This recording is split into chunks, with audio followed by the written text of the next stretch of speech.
Hello everybody, welcome back. This is about 10:30 in the afternoon on whatever date I put this on. And I very rarely make a video at this time. But I'm working on some of the other ones and just scrolling through for the verses that I add.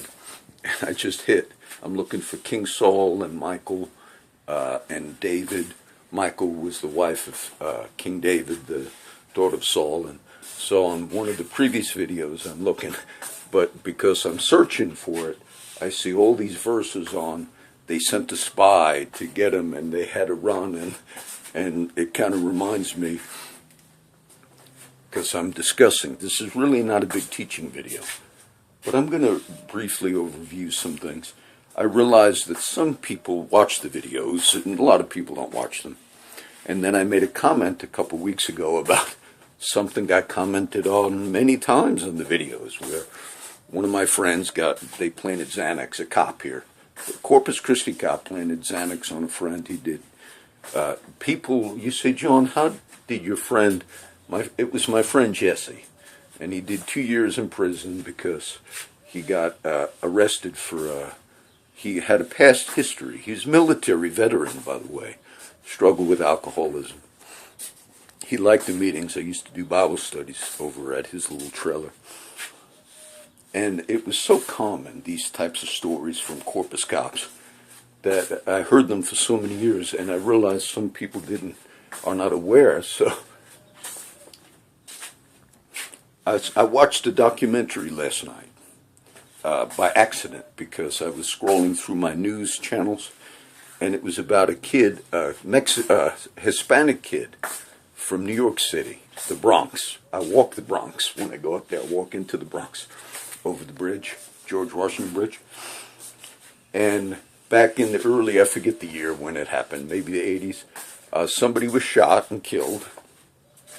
And this kid, it was 18 at the time, and he had a couple of young kids. This is a good documentary.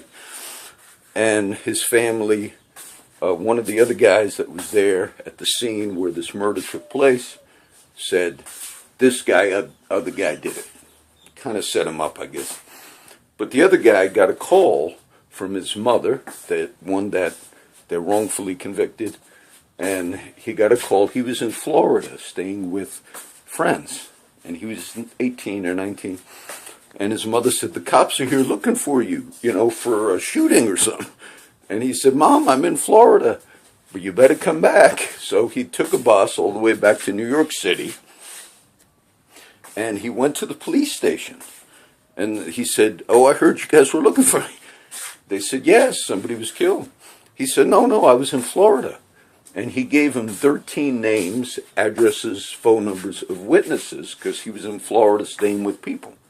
Well, the people he was staying with, there was a couple, man and a woman, and the lady was pregnant.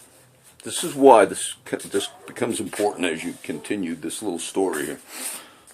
And so the lady, she didn't like her husband's friend, the one that got framed for this murder. And she remembered him being there on that day because it was the day she went into labor. The day of the murder in New York City, this other guy was there on the day that was the same date of the woman in Florida who had went into labor. She remembers telling her husband, I want him off the couch, I don't like your friend living with us, one of those types of things. But because of that reason, because it was the date she gave birth, that's why in the memory of these witnesses, they could confirm, yes, he was not in New York City. He was in Florida because that was the day her child was born, the people he was staying with. So anyway, there was a whole documentary. I accidentally caught it scrolling through the news. Well, the New York City cops, they took his statement, all the witnesses and the people and all this, and they arrested him and convicted him on the murder. Well, the documentary showed him trying to get out. And at the point of me watching it, he did 20 years in prison. And then finally one of the Innocence Projects started going through, and they showed how they went back and interviewed the witnesses. Now, these are the witnesses.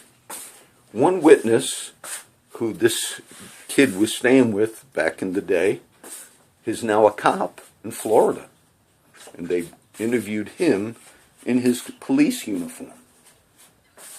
They said, look, the New York City cops have your friend in prison for 20 years, but he said he was with you that day. And this Florida cop said, of course he was. Everybody knows he was here. Then they went and interviewed all those 13 people. Another one was a corrections officer. So some of these witnesses, who were friends of him when he was younger, have become law enforcement, correction officers, and they all said, look, we're not lying.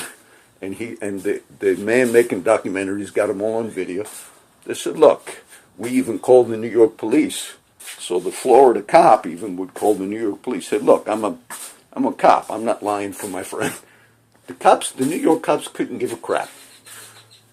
And as you watched the documentary, they made appeals, Innocence Project making appeals to try and get him out. And they show you the judge's statements. Basically, all of these witnesses are not credible. They found out they never even interviewed the witnesses. And there was an ex-New York City police officer who left the force, I guess because of reasons like this. And he was in this documentary. He said, yes, they never interviewed witnesses. They didn't care. And they even asked the kid that did 20 years in prison trying to get out. They said, why do you think they're keeping you in here? He said, it's now gotten to a point where they don't want to admit they were wrong, so they would prefer for me to stay in prison. And as I watch this documentary, and the average public is just not aware of the criminality that you have. When I just went to an AA meeting the other day. I don't go to AA, but my friend David Martin, I felt it was good for us to start getting together, so we did one. I used to not go. I don't go for personal Christian reasons because I have a different program that I feel you that follow me know. But I'd get out of those meetings and there'd be cops parked behind me. John, but they were parked behind you. No, because there was a criminal cop who's still a criminal who commits crimes that some of you are now more aware of. And he would just call out, because I don't think it could have been him following me. I went all the way to the other side of where I lived. The city's kind of big, and I started going to AA meeting. It was off of Leopard Street, called Humility. That cop would have, now the way they do that is they maybe call one of their friends. When you have criminal cops, when they get in their cop cars, they're not doing crime fight. They're committing crimes. And then if they have somebody they want to get, their day at work is not spent, let's get crimes. You just had a bank robbery. I just saw it on the news. For those criminal cops, they're out committing crimes. And so he would, no matter where I went, he'd have a cop, checking the phone. I keep my phone off. I'm back to doing that again. Because I'd be in spots where, I went to a paint store a few years ago. I was in a Benjamin paint store all the way on the other side of town. And I just got back from a New Jersey trip. Got out and that cop was sitting right there. I'm like, you're not supposed to be tracking my phone. No, we are criminals. We commit crimes. And a lot of people are just unaware of this. That's all. They're just unaware of it. And so as I watch this documentary now, I wanted to mention that because these were a few notes, and I just started reading some of those verses about how at times there are conspiracy in the sense that you can be an officer that's committing crimes openly, publicly, regularly, with the full intent that most of the public that are not aware that their supervisors know this. And sort of like in-house, If we had a firefighter who was, faking injuries, oh, he's undoing it. Most people in the house, people that work with these other guys, they know. When you're dealing with police as opposed to fire, they know too. They said, you're going to get busted. They would tell maybe the other cop, look, this guy's been doing this for years, just out of frustration. This other officer would do the Xanax. This is one in a million, millions of cases of this guy. And maybe the other cops would say, look, you're going to get busted one day. But they become comfortable because it's their job. And the little jail and the arrests that are illegal arrests, to them it's like their home turf. So if they got a thing against an ex-girlfriend, there was a girl here who I knew, I won't mention her name, but seemed like a nice girl, and I've known her because used to go to Timmins for a while. One time one of the guys said, oh, she's in jail. I said, what happened? Oh, she was going out, she was dating a cop. She broke up with him.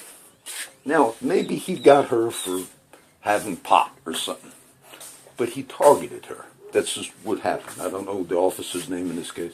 Said she broke up with him, and he put her in jail. He got her for something. So when they have that power to do those things because of the positions they have.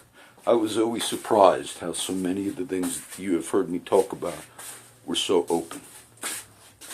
If I were going to teach, I didn't plan on teaching. Let me make sure. I wrote a few notes. The AA meetings. Oh, I stopped at the cigarette store on Air Street to buy my car, and I went to visit my friends that live in that area. And there was a kid outside. You could see he might have had, looking like a gang kid, maybe. But he saw me come out of the cigarette place with a carton. I bought a carton of cigarettes, Marlboro Blacks. He was a little hesitant because I was dressed in black. He said, can I get a cigarette? I said, brother, sure. I said, let me get one. It's in the car. It was only a few minutes. He could see that a lot of those guys that are asking for something or whatever, they could see right away if people are like no or accepting. And as I talked to that kid for a few minutes, a Mexican kid, he said, if you ever need an oil change, I'm working with a shop right here. We just open it up, and it's a mechanic shop, and you can come get the oil change. I said, I might do that someday, brother. But when you talk to people, and you accept them, that makes such a difference for them, more than getting the cigarette. And I could see he was probably had some type of a history, maybe like a lot of these cases. But maybe older Mexican brother, maybe someone new, said, look, I'm going to open up a shop and you can come work with me. And then I went to Academy, the sports store, yesterday. And I'm coming out and there's another guy. This is different normally. You don't get this. He said, I'll wash your windows on your car. I'll squeegee them for $1. And I was just coming out of Academy Sports.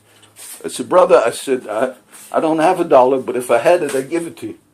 And he says, I can tell you mean that. I'm not condoning their lives. Just saying people need acceptance. This is really not a teaching video, but being I'm reviewing some of the case I watched about which I mentioned already. Two things, let me say this a little note I wrote the other day. When I went to the AA meeting, first one in a long time, the last one I went to was New Jersey. It was actually NA meeting. Because I got 3 years and 3 months sober. And so if I do go to a meeting, when I get to multiple years, I'll mention I got 3 years. I'd never got my keychain or whatever. But in the AA, my friend told me, no, John, you don't get that in the AA, only in the NA meeting. So I said, that's all right. But we went, and I didn't speak. But, I sat with Pops and David Martin. And Jackie went. It was good. It was like a little fellowship. And one of the guys that was talking, he said how he learned. He said, I learned a big part of my sobriety. He said, I learned to practice doing what was right. He said, and then my thoughts later followed. okay? And I wanted to quote a verse just in my talking, but in the past I used to get a lot of flack for any Christian stuff I'd say, so I just was there for the benefit of my friend David Martin to go with us, because we all needed to go as a fellowship. But after the meeting, outside smoking, that same kid who spoke in the meeting, he had like a little, looked like a fire department shirt, but it was a paramedic shirt, and I told him, man, I was an EMT for 25 years, brother, and talked to him a little bit. And the one verse I wanted to quote, I figured I'll quote it to him there. I said, I heard what you shared about when you learned how to just start doing what was right, then your thoughts followed. And so I quoted it, I forget where it is, it might be Isaiah, but I said, this is a verse that came to my mind. It says, commit thy works unto the Lord, and thy thoughts will be established. And he just looked, because I said it slow. He's like, yes. That I learned, to him he learned that, but that was a biblical truth. And then earlier in the same day, when I was talking to David Martin before we went to the AA meeting, I mentioned something, I think it comes from Daniel, the book of Daniel, and I think it was to King Nebuchadnezzar, who you've heard me talking a little bit about Daniel. And he said the same thing. Break off your sins by doing righteousness and showing mercy to the poor. Commit your works unto the Lord. Your thoughts will be established. And I could do a little teaching, but I just wanted to do this. This might just be a brief YouTube one, as opposed to, regular teaching one. But that was on my mind, so I figured I'd get those few notes out.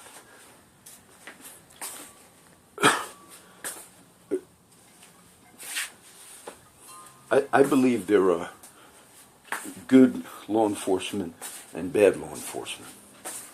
But the problem with it is the bad law enforcement, the good guys know the bad guys. And the problem with civilian police departments is they're not able to rein them in. Okay?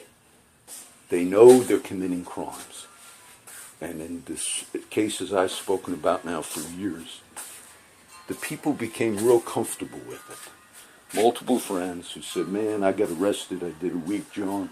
I paid for one of my friends, he had to go do a week in the county. They let him do like probation at night, or jail at night for 5 days.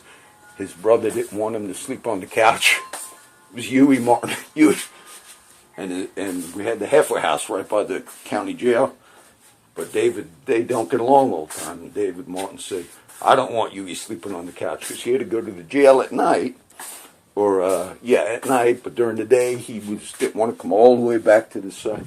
So I said, I paid. I gave David Martin $50. I said, I bought your brother 5 days on the couch, because it was like $10 a night. I never took money from it. And David later said, oh, you don't have to pay. I said, no, this is like an offering. I used to try to help pay for the rent. People become comfortable with it. There's a talk radio show guy who I don't like, and I think he lives in my neighborhood. His name is Jim Lago. Now look, I know how to do politics and news and all. I used to listen to him, and he's not that good. And one day I heard him say something like, oh, people want me to go national syndication. I just don't want to do it. And I thought, brother, you don't have the capability to do it, to be honest with you. But I believe he lives right where I live.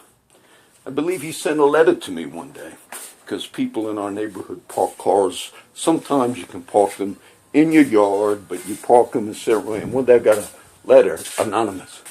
It didn't say who it was from. It said, you need to stop parking it was my daughter's vehicle. You need to stop parking your vehicle on the grass.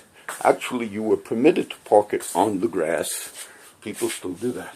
I always felt it was from him, because he lives here. I never knew for sure, but I felt it was from him. And I think they just took him off the air. He's been on for years. I used to listen early at 8 o'clock. Just like today, I had the news on. And then, this week, I was like, get him off. But the last thing I heard him talk about was he has different representatives and politicos that come on the show. And there was some law where if people simply had traffic fines, the law said, I think it's a Texas law, they don't want to keep arresting those people, just if they don't have enough money to pay the fine. So he had a local representative on saying, well, I guess you could just break the law. His view as an Anglo man with the conceited head who, thank God, maybe he's finally off the air, his view was, because there were cases where, Ferguson, Missouri, where young black kids were getting arrested on fines, jaywalking or whatever, and they found, the Justice Department, of course, has a lawsuit against Ferguson and all, but they found that some of these kids were going to jail because their parents, single moms living in government housing, didn't have the money to pay for the fine. They'd arrest the moms. So this was a thing, nationwide. And whenever I saw a case, I had a friend of mine, the officer that's corrupt, a criminal, he would tell these guys, I'll get you for anything. And he got him for not using his hand signal on his bicycle, hoping that he would never be able to pay the fine. Fine was maybe a couple $100 riding your bike. You didn't use your hand. Say, John, is that if they target people, which you don't know about these criminals, but yet all these open other crimes. So Jim Lago was like defending, well, I guess you can just go out and commit crimes, he said, and get away with it. We were dealing with, and what he was discussing, was stuff like that. Should you put a little black kid or his mother in jail because the black daughter crossed the street? These cases happened, but not here, so no, but in Ferguson. Of course you shouldn't do that. Of course you shouldn't do that. Because the mother's in poverty and now you got a criminal record because of a ticket you couldn't pay. But my friend was targeted because he's a friend of mine on Facebook. I won't give his name. That cop says, we'll get you, I'll get you, I'll make it up, I'll put his... This is what has frustrated me over time. Some of you are not aware of it. So, if I were to teach, I might do it next. This would just be YouTube. But it would be on Daniel, maybe 7. That the kingdom, in the kingdom of God, I might talk about that. I wrote this verse. The saints of the Most High shall take the kingdom and possess the kingdom forever and ever. The Ancient of Days came and judgment was given to the saints. When the people of God speak and proclaim the word of God, that's a function of the kingdom. I'll make this easy so I don't teach too much and I won't have to write too much. This is some of the stuff I've been doing. Blue ponds. All free granite. Don't ever forget that. The Lord bless you and keep you. The Lord make his face shine upon you. The Lord be gracious unto you and give you peace. God bless.